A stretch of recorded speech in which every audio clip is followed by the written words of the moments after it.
Hello good morning boys र मैले तिमीहरूलाई ग्रुपमा नोट्सहरू हालेको छु जुन चाहिँ नोट्सहरू तिमीहरूले आफ्नो कपीमा कपी गरे होला बुझ्यो र पढ्दै पनि होला याद पनि गर्दै होला र त्यसमा मैले त्यो सेन्सिटिभिटी अफ प्लान्टको पनि पठाइदिएको थिएँ प्लान्ट मुभमेन्टको पठाइदिएको थिएँ र जुन चाहिँ अलरेडी हामीले क्लासमा पनि पढिसकेको थियौँ र यो सेन्सिटिभिटी अफ प्लान्टमा एउटा कुरो याद राख्नु the sensitivity in plant was first discovered by the आचार्य जगदीश चंद्र बोस.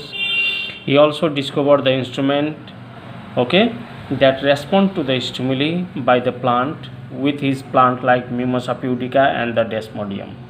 र प्लान्टले सेन्सेसन फिल गर्छ भनेर सबभन्दा पहिला आचार्य जगदीश चंद्र बोसले पत्ता लगाएको थियो र उनले कतिवटा प्लान्टहरू जस्तै मिमोसा प्युडिका र डेस्मोडियम प्लान्टहरूको एक्जाम्पल्सद्वारा लिएर उनको इन्स्ट्रुमेन्ट जसलाई क्रेस्कोग्राफ भन्छ त्यो क्रेस्कोग्राफद्वारा चाहिँ उनले प्रुफ गरेका थिए. Okay, that plant respond to the stimuli.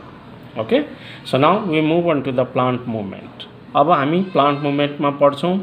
And we know that plants are fixed to soil and cannot move bodily from one place to another, but some lower group of plant like Chlamydomonas, Volvox, Oscillatoria, etc. that are able to change their position in response to stimuli.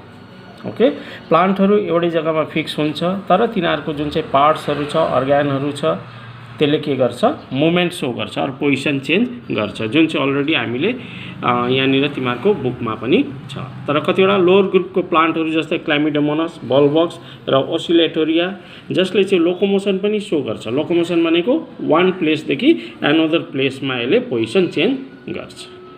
Okay, so now movement केलाई भन्दो रहेछ त यहाँ definition छ, यो underline गर्नु definition र यो याद पनि गर्नुपर्छ.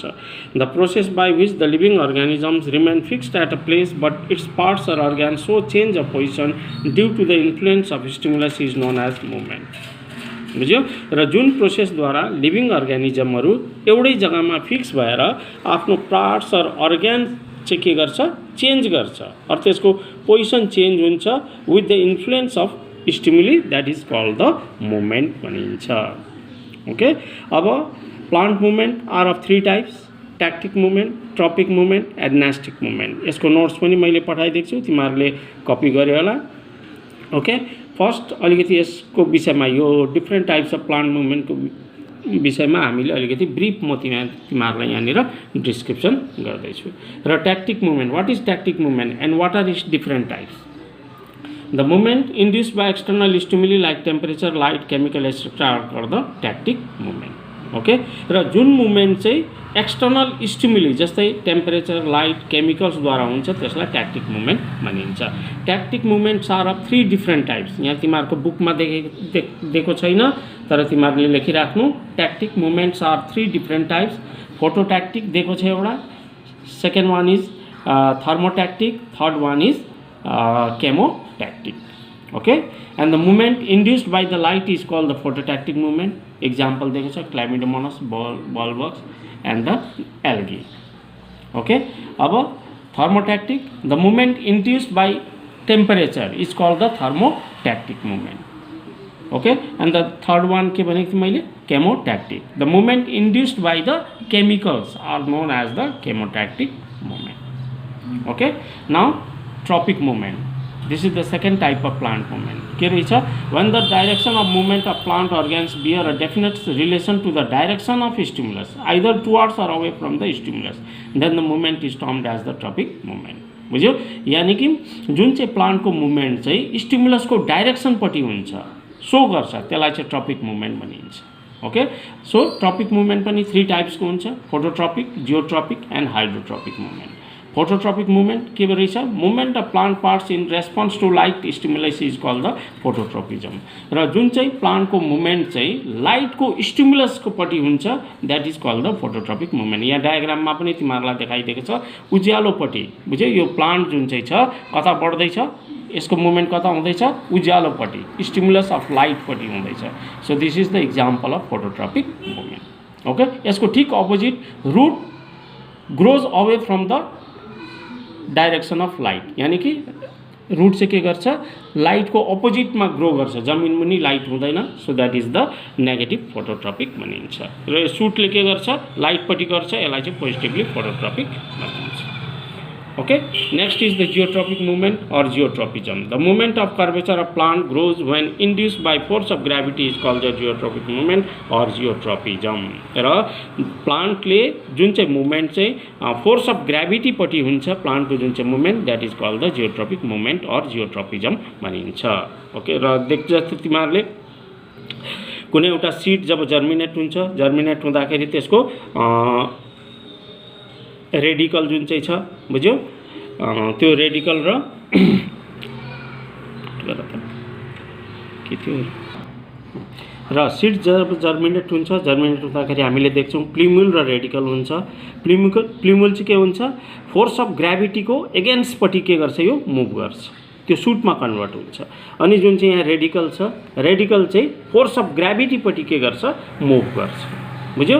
र यो जुन चाहिँ रेडिकल छ यसले चाहिँ पोजिटिभ जियोट्रोपिक मुभमेन्ट सो गर्छ, वेरिज जुन चाहिँ प्लिम्युल छ द्याट इज त्यसले चाहिँ नेगेटिभ जियोट्रोपिक मुभमेन्ट सो गर्छ। ओके, नेक्स्ट इज छ hydrotropic movement or hydrotropism. The movement of curvature of plant organ in response to the water stimulus is known as hydrotropic movement. र जुन चाहिँ प्लान्टको movement चाहिँ वाटरपट्टि बढ्दै जान्छ, बुझ्यो, जता पानी छ त्यतापट्टि बढ्दै जान्छ, त्यो मुभमेन्टलाई हाइड्रोट्रोपिक मुभमेन्ट भनिन्छ। र यहाँनिर त्यसको एउटा तिमीहरूलाई एक्सपेरिमेन्ट गरेर देखाएको छ। ओके, एउटा लामो वुडन स्टिकमा सडस्टहरू के गरेको छ हालेको छ, बुझ्यो, त्यसमा पानीले भिजाएको छ। त्यो सडस्ट भनेको चाहिँ भुस, आराको भुस जुन चाहिँ हुन्छ त्यो हालेको छ, त्यसलाई त्यसमा पानी हालेको छ र त्यसमा के गरेको छ सिडहरू, कुनै पनि मटर या चानाको सिडहरू लगाइदिएको छ। ओके, र अब यसमा रेडिकल र प्लिम्युल निस्किँदैछ, बुझ्यो, प्लिम्युल उकालो जाँदैछ, रेडिकल मुनि आउँदैछ। अब यो रेडिकल के छ मुनि आउँछ, मुनि आएर पनि अब यहाँ बिस्तारो देख्दैछ यो बेन्ड हुँदै जाँदैछ, यानि कि सर्च अफ वाटर, पानीको खोजीमा यो बेन्ड हुँदै हुँदै जाँदैछ र यो सडस्ट जता पानी छ त्यतापट्टि यहाँनिर मुख देख्दैछ। So it is the example of hydrotropic movement. Okay, र थर्ड वान छ plant movement, nastic movement. The movement of plant organ that bear no relation to the direction of the stimuli but it is responsive to the intensity of the stimulus is called the nastic movement. र जुन चाहिँ प्लान्टको movement छ त्यसको डाइरेक्सनसँग कुनै relation छैन, बुझ्यो, but it moves toward the response to the intensity of the stimulus, that is called the nastic movement. Nastic movement are of also different types: photonasty, thermonasty, chemonasty, seismonasty. Photonastic creature, this type of nastic movement takes place in response to the intensity of light. Intensity यानी कि असर, उज्यालोको असर, बुझ्यो, उज्यालो पर्नेपट्टि चाहिँ जुन चाहिँ movement हुन्छ त्यसलाई फोटोनास्टिक मुभमेन्ट भनिन्छ। जस्तै तिमीहरूले देख्दैछ सनफ्लावर छ, बुझ्यो, सनफ्लावर के हुन्छ जतापट्टि घामको उज्यालो छ, इन्टेन्सिटी छ, त्यतापट्टि त्यो के हुँदै जान्छ फुल्दै, त्यसले आफ्नो फुलिरहेको हामीले देख्छौँ। Okay, next is thermonastic movement. Nastic movement when induced by intensity of temperature is called thermonastic movement. यानी कि टेम्परेचरको इन्टेन्सिटीले गर्दाखेरि जुन चाहिँ प्लान्टहरू मुभ गर्छ that is called the thermonastic movement. Example छ यो थर्मोनास्टिक मुभमेन्टको ट्युलिप। ओके, नेक्स्ट छ chemonastic movement. Nastic movement when induced by the presence of certain chemical substance and independent of the direction of stimuli is called the chemonastic movement. The positive chemonastic movement is found in the insectivorous plant like sundew, Venus flytrap. Their tentacles curve in response to the soluble protein placed in the center of the leaf. यानी कि जुन चाहिँ प्लान्टको movement चाहिँ केमिकल्सको असरद्वारा, chemical सब्सटेन्सको इन्टेन्सिटीद्वारा चाहिँ movement show गर्छ, that is the केमोनास्टिक movement. र यसमा देख्छ जतिवटा इन्सेक्टिभरस प्लान्टहरू भन्छ, कतिवटा प्लान्टहरूको लिफ खुल्ला हुन्छ जब त्यसमा किरा फटेङ्ग्राहरू आएर बस्छ, किनभने कुनै पनि इन्सेक्टहरूको बडीमा केमिकल्सहरू हुन्छ, त्यो केमिकल्सहरू पर्ने बित्तिकै त्यसको जुन चाहिँ लिफ छ त्यो बिस्तारो बिस्तारो क्लोज हुँदै जान्छ। अनि जब त्यो केमिकल सकिन्छ त्यसपछि फेरि त्यसको जुन चाहिँ लिफहरू छ खुल्लिन्छ, यानी कि त्यो प्लान्टहरूलाई इन्सेक्टिभरस प्लान्ट पनि भनिन्छ। And the last one is seismonastic movement. The nastic movement which is induced by the stimuli like touch, pressure, shock, shaking, etc. is called the seismonastic movement. The best example of seismonasty is the drooping down of leaflet of the sensitive plant or side plant, that is Mimosa pudica, you underline. When the leaf is subjected to sudden touch, the leaf and its parts droop down very rapidly. यानी कि सिस्मोनास्टिक movement चाहिँ जुन चाहिँ movement चाहिँ induced by the stimuli, जस्तै touch गर्दा, pressure, सक, सेक गर्दाखेरि जुन चाहिँ प्लान्टले मुभमेन्ट सो गर्छ, द्याट इज द सिस्मोनास्टिक मुभमेन्ट। र यहाँनिर मिमुसा प्युडिका प्लान्ट छ, यसलाई हामीले हातले या कुनै स्टिकले टच गऱ्यो भने कि यसको जुन चाहिँ लिफ छ यो ड्रुप डाउन हुन्छ, ओइलिन्छ। Okay, so this is the example of seismonastic movement. यो सबै मुभमेन्टहरूको मैले अलरेडी नोट्स पठाइदिएको छु, त्यो तिमीहरूले कपी पनि गर्छ, डेफिनेसन र इक्जाम्पल सबै याद गर्छ। र लास्टमा यहाँनिर तिमीहरूलाई देखाइदिएको छ okay differences among the tactic, tropic and nastic movement. हामीले 3 टाइप्सको प्लान्ट मुभमेन्ट हामीले पढ्यौँ, ट्याक्टिक, ट्रपिक, न्यास्टिक। यसमा के डिफरेन्सेस छ त्यो पनि एकताल हेर्छौँ। It is movement of locomotion, it is movement of curvature, it is movement of curvature.